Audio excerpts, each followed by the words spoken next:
Hello, I'm Dave, and I'm going to make a video about why a community is a great idea.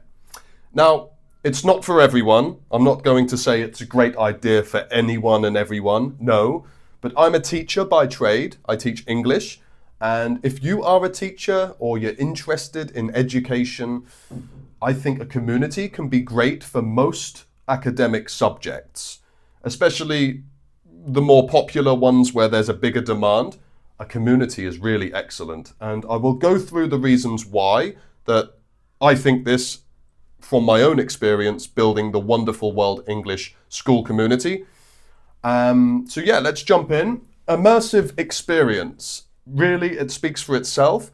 But when you have a dedicated space for a particular subject, whether it's a language or science or maths or anything really that people study, then they know that when they log on and they go into that community, they're going to be immersed in that subject. They're going to pick things up. They're going to be learning, but it's also enjoyable. It doesn't feel like traditional learning when you're just kind of there watching the clock in the classroom, as we've all felt that before. This is immersive. It's at their own free will. They can come in, they can immerse themselves, enter and exit as they please. That's very valuable.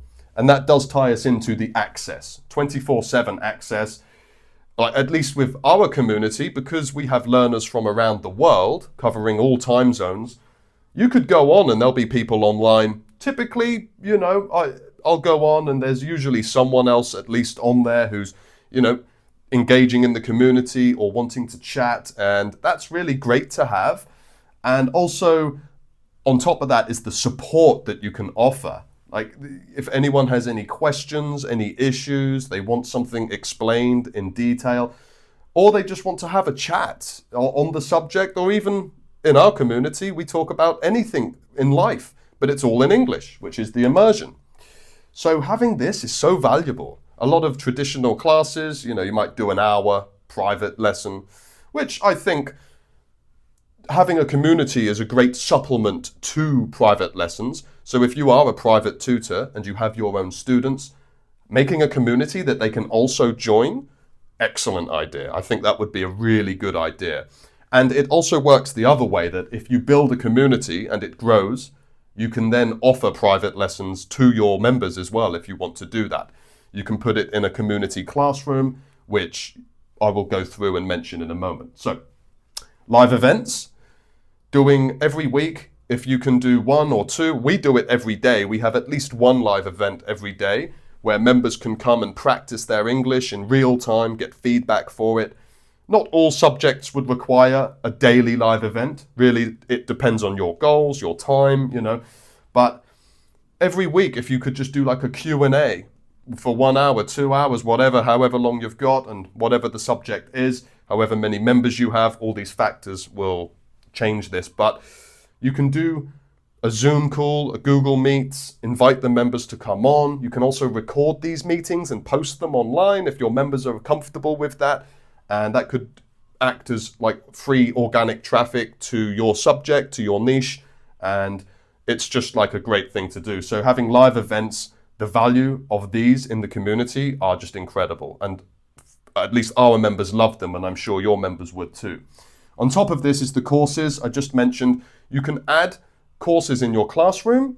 All of ours are accessible once someone has joined the community, but they have to unlock them by getting involved. That's the great thing about school. This is one of the reasons I chose that as a platform to build my community, is the gamification. Keeps it engaging, keeps it enjoyable, entertaining. And at the end of each month, you can give rewards, for example, to your 3 most active members. What I do is make a custom-made English lesson for them. They give me a subject they want to know more about, maybe they're confused on, and I'll make that lesson, post it on YouTube, which then, as I said, acts as like organic traffic, but also helps them with what they're doing and what they want help on. So really great. On top of that, you can do courses behind a paywall. So I've seen other communities do this. Maybe we will do this in the future, where you could have like an exclusive private, pre-recorded, of course. This isn't live, this one. The courses are, you embed them in the classroom, you make them at your leisure. and you could do like a master class on, I don't know, let's say if you're teaching science, for example, you could do like a physics 101, a chemistry 101, anything like that. And then they could unlock that maybe for $10 or $50 or $100, whatever value you think that provides, that will justify that price. The next one is the global outreach, or the global reach and growth, potential for growth. No longer are you limited by time and logistics. You're not, especially if you're private tutoring in person, there's only so far you can commute, or maybe they come to your home. But at least online, online teaching has rapidly grown since at least 2020, following COVID and everything that ensued. So it's only continuing to grow. So it's a really good time to jump on the bandwagon and become a leader in the space in that subject. There are communities on anything that you can think of.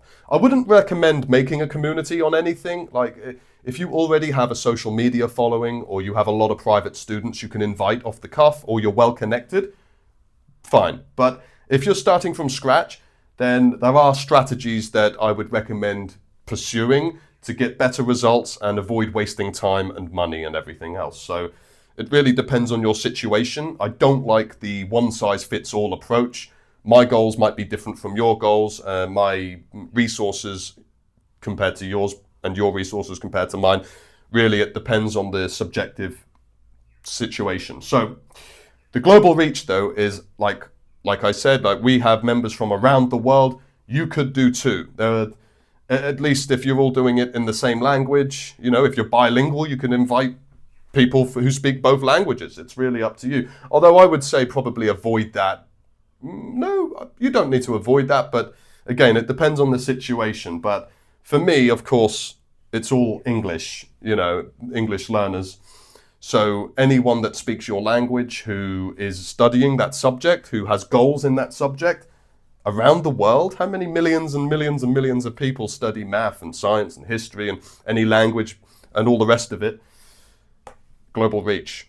How amazing is that? And it's only getting bigger. More people are using these platforms now. And of course, then the potential for growth. This thing could go to the moon. Who knows? If you start off a bit slow, but once you start getting the process and you start understanding the strategy of finding new members, and you make sure the community is up to a high standard, and you give great quality service, and members will invite other members, which is what we've had. We've had people who love the community. They invite family members in who also want to learn English, and friends, which is a great testament to the quality of what we provide. And of course, that doesn't happen overnight. I don't think that would have been the case 6 months ago, but where we are now, we've come a long way, and we're continuing to improve. Also the motivation. A lot of people, especially if they have an exam coming up, they want to get good marks, you can give them the support, but it might be difficult for them to stay motivated or engaged. And having a community of other people in the same space who have similar goals and of different levels, you're going to have people in there who are maybe, experts who just love the subject. They're fanatics, they're enthusiasts. They can help the members who don't know as much. And vice versa, you're going to have people in there who are giving motivational, posts and keeping others encouraged and engaged. That's very valuable. Anyone who studies a subject, if it's not really something they particularly enjoy, but they feel that they have to get the qualification or whatever, this is really important. And the last one kind of ties in, but connection with others. It's a place to network. You're going to find, if you're studying a subject, like for English, for example, they're connecting with people from around the world, professionals, university level students, and it's only growing. So the chances for them to make friends and, further immerse themselves in that subject, it's got huge potential there. So really, these are just some of the many great reasons why I think a community is a great idea. And yeah, I'm really loving growing our community. I just thought I'd share this. I know there's a lot of people out there who are interested in this space. There's a lot of teachers out there, and maybe some of you guys, it's a hard job teaching. I still teach full-time at a school. I do aim to not do that eventually and just focus on this full-time, but it takes time. But if any of you are looking to, to be free from the constraints of a 9-to-5 job, then building a community now, great idea, I think. Going forward, it might take some time to build, unless you've got a big social media or something, as I mentioned.